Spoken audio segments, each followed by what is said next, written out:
Hello everybody, welcome to your EFL Championship round 26 hot takes as Leeds feel the squeeze from Burnley and Sheffield United at the top of the table. Bristol City and Norwich, the pick of the chasing pack, and we reach a very significant checkpoint that a lot of managers will have had circled on their calendars. Welcome everybody, get in there, get in the comments, especially if you were live and in the flesh seeing your team play in round 26. Look at me. I'm battling through the man flu here to be with you. Hopefully, I look a little less like Einstein and sound a little less like Johnny Cash. No, don't answer that in the comments. Let's start at the top of the table where things have tightened up. And this feels like a really, really good title race. I know a lot of people get a bit irritated that it's three parachute teams at the top and Sunderland trying to keep pace with them. But I'll tell you what, it's ebbing and flowing beautifully and it's squeezed up. Again, Leeds 53, Burnley 52, Sheffield United 52. At time of recording, Sunderland have yet to play. They are at home to Pompey on Sunday.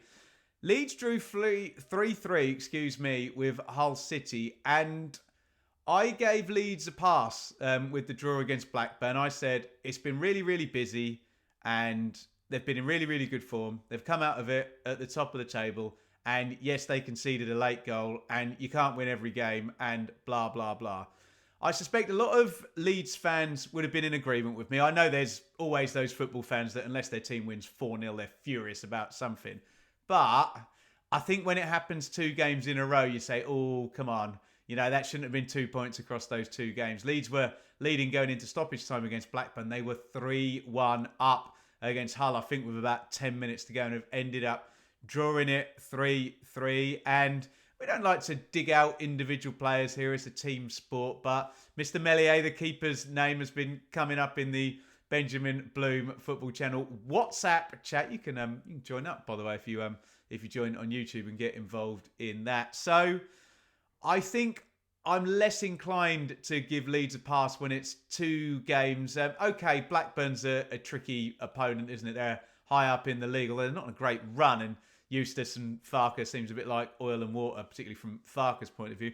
Hull are down at the bottom of the table. There's a bit of a new manager bounce going on, but still, they would have expected 3 or 4 points over the 2 games as opposed to the 2 that they've got. And I suppose Leeds fans will put in the comments, Ben, Leeds are going to Leeds. Once they get themselves a 3-point lead, they'll let it wind down to a 1-point lead, which they've done, obviously, Burnley and Sheffield United with wins, putting 2 points on Leeds today. And it's all very tight. And for me, a neutral, it's great. I'm sure the Leeds fans would prefer a 5 or a 10-point lead at this point. But look, Leeds are 8 undefeated. And there's a lot of stats other than the fact they've got the most points in the 24 teams. They're top for goals, top for possession, top for XG, top for shots on target. And again, I'll repeat the first one.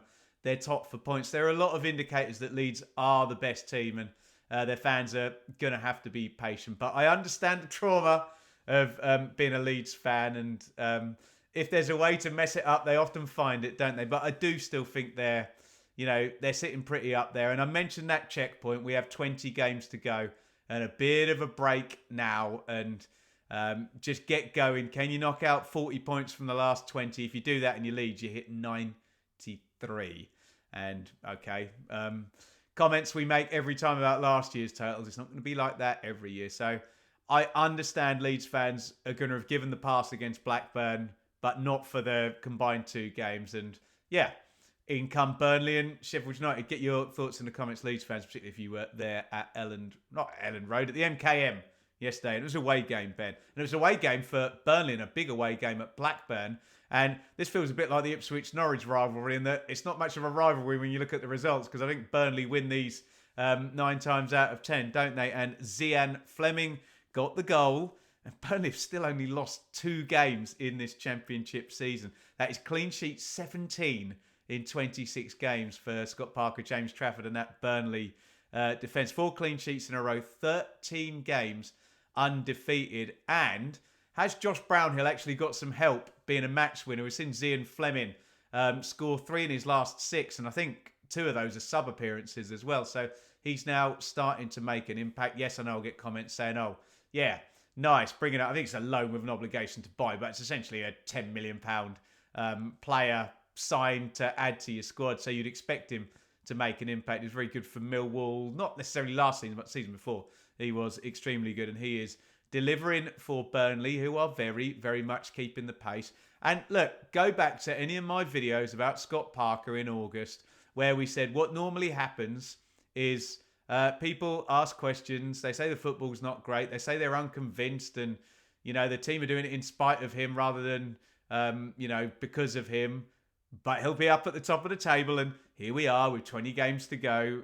Burnley are 1 point off the top of the table and putting up some really, really fantastic numbers. It'll be interesting to see if they can do anything in the transfer window. It'll be massively interesting to see if they can hold this kind of defensive clean sheet. And conceded 9 goals. They are set to be a record breaker unless they have a couple of mad games where they concede 3s and 4s. If they can keep it under 1.5s and clean sheets, then they are looking like breaking all kinds of records in defence. And look, it's always a big game, local derby. You have to go there, you have to focus, you have to get the job done. And that's where I think the detractors of Scott Parker maybe fall down a little bit.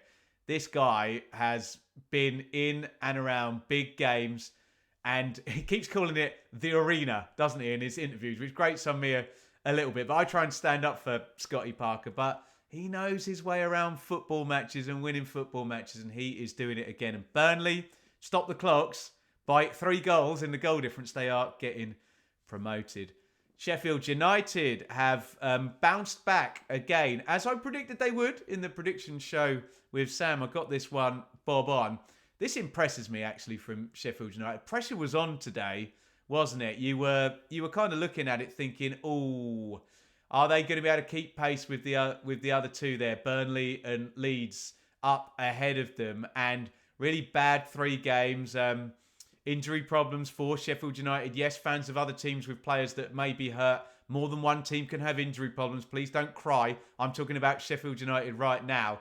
And they've bounced back really well because Watford have been a really difficult away game for pretty much everybody except Cardiff, who went there and won recently. Maybe the mask is slipping at Vicarage Road, but great win for Sheffield United. And I think, again, we'll talk about the checkpoint at the end of the video, but Chris Wilder would have been very much looking at this as just get to the end of this game, get the win. And they are at 2 points per game, and he'll argue again that it's really more than that because of the deduction. And it is in reality in terms of their performance, but what's coming out on the table is 2 points per game, which is absolutely excellent. And you would have started to worry if they had not won today and it had been 4 games without a win, and the others would be a couple of points away, and maybe you'd start to see Leeds and Burnley here and Sheffield United and Sunderland here, and could that gap be built? Sheffield United are not letting that happen. Hamer, he's a baller at this level, isn't he? He opened the scoring.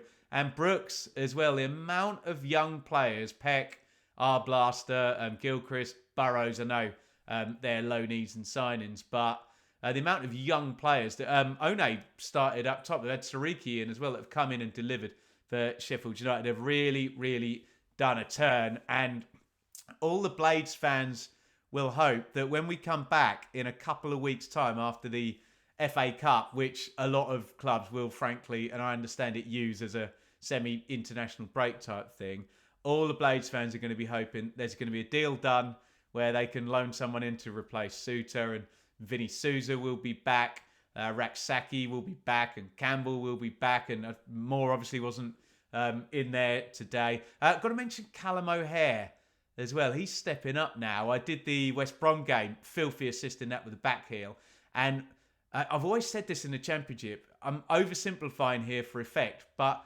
any player who can run and play a through ball at the same time, that's quite rare in the Championship. Normally you get players who can pierce the eye of the needle, but when you get a Grealish, Hernandez, Buendia, they used to be able to do that, and they absolutely filled their boots with assists. I know it's a oversimplification, but that's a skill associated with most Premier League players and not a great deal of Championship players. That ability to drive, dribble, while players are setting themselves, play the killer ball.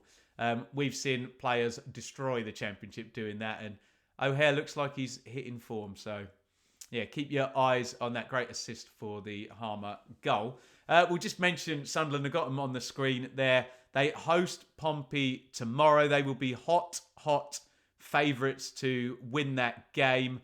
And the pressure's on, I think, a little bit for Sunderland. It's a 5-point gap. They have done so well to be where they are against these parachute teams. I'm not damning with faint praise, Sunderland fans. I'm just trying to add a sense of realism to that. They don't want to just get left in stasis, kind of like West Brom were, where, I mean, it was 4 and then West Brom and then everybody else last year. They don't want it to be 3 because it's hard to keep your mojo if you're going to be in the playoffs and you're not competing with that lot and you're not competing with that lot. You're just in a little land of your own. So they're really going to want to keep in touch. And you know, I said this on the last Hot Takes, if they're in touch at Easter, they can do it. Ipswich laid the example of taking on super powerful parachute forces at the top of the table when they're all grouped together. You can beat them, and Sunderland need to stay in touch, and they need to beat Pompey tomorrow at home if they are going to do that.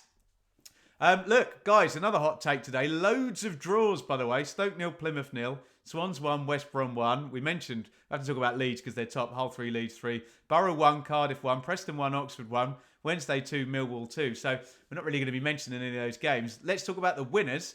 And Bristol City got themselves a 3rd win in 4. 10 points in 4 games. And if you look at the sort of middle section of the table, Norwich can match that. We're going on, as you can see, to talk about Norwich. But actually, do you know what? Oxford United and Gary Rowett can match that. But in the chasing pack, where you are looking at teams that, you know, can they now put a run on to push up into the top 6? It's Bristol City and Norwich are the best of that bunch at the moment with these current runs. It was Bristol City 1, Derby 0, McNally with the goal there. By the way, 13 points in 5 at home for Bristol City. And we always say if you've got red hot home form and indifferent away form, it's hard to make a promotion challenge. You need to have at least average away form. But a playoff challenge, you can do that with just red hot form and just pick up what you can away from home. So let's see if Bristol City can keep that going.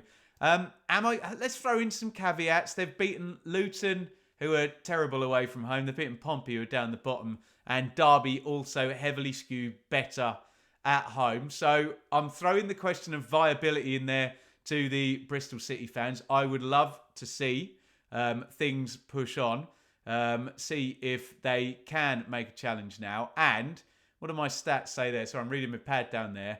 Only 1 of the next 7 games, they're 8th at the moment, Bristol City, are against sides above them. Yes, I think 3 of the next 4 potentially are away from home. Yeah, forget that FA Cup game.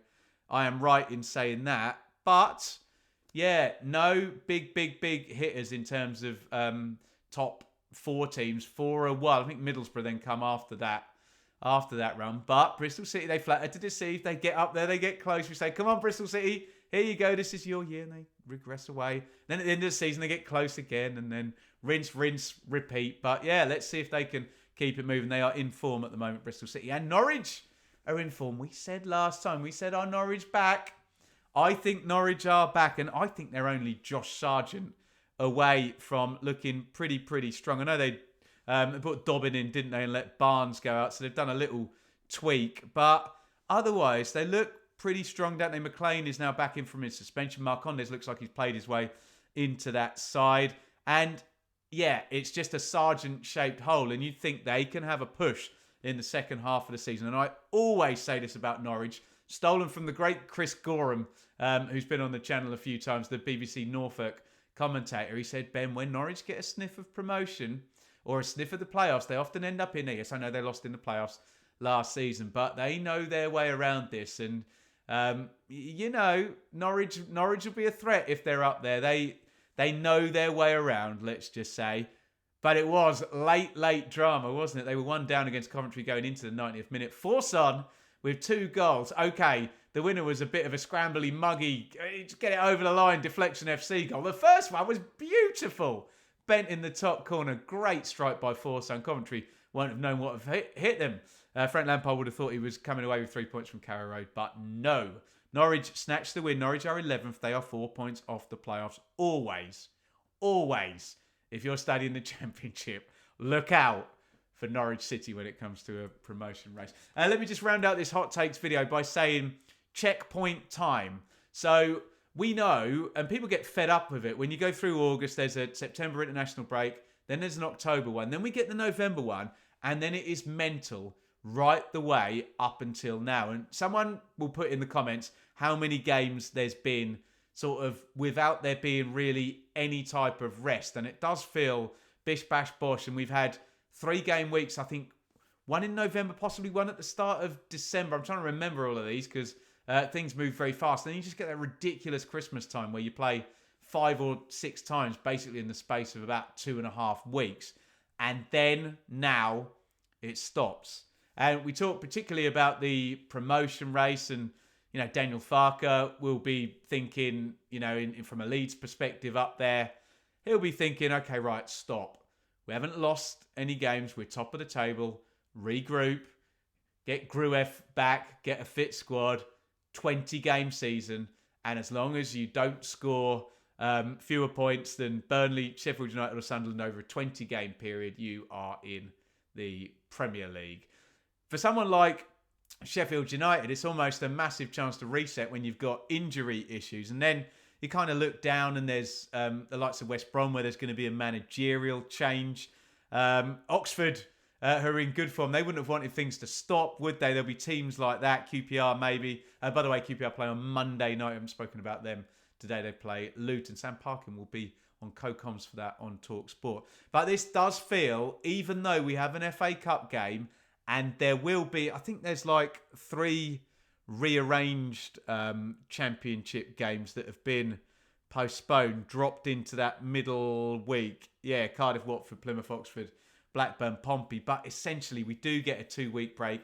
And yes, you traditionalists who love the FA Cup will say, it's not a 2-week break, Ben. I get it. I get why you're saying it. But a lot of the managers will very much be saying to their main players who they want for these final 20 games. And I know, I joke all season. I get idiots in the comments going, oh, it's too early to talk about this. It's too early to talk about that. It's too early. It's always too early to have an opinion about anything.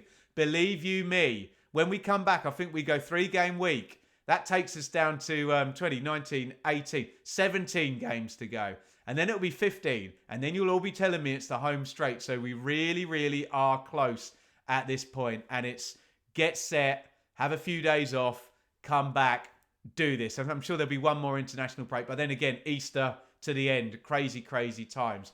This is your lift-off period. And it's a very, very big sort of time for championship managers to take a pause and go for it. Especially those trying to win promotion and those trying to avoid relegation. Get your thoughts in the comments. Those are today's hot takes as Leeds feel the heat from Burnley and Sheffield United, Bristol City and Norwich. The pick of the chasing pack and a big checkpoint Charlie moment. Get in the comments if you're at a game yesterday. We're going to be back with Sam Parkin on Tuesday for the Championship Check-In podcast, where we will look at the recent managerial madness, and check out Sam on TalkSport on Monday night covering his beloved QPR against his former club, Luton Town. Give Sam some support on there. Give us some support on here. Thumbs up. Subscribe if you haven't already. But most importantly, get your views in via the comments on your hot takes for Championship Round 26.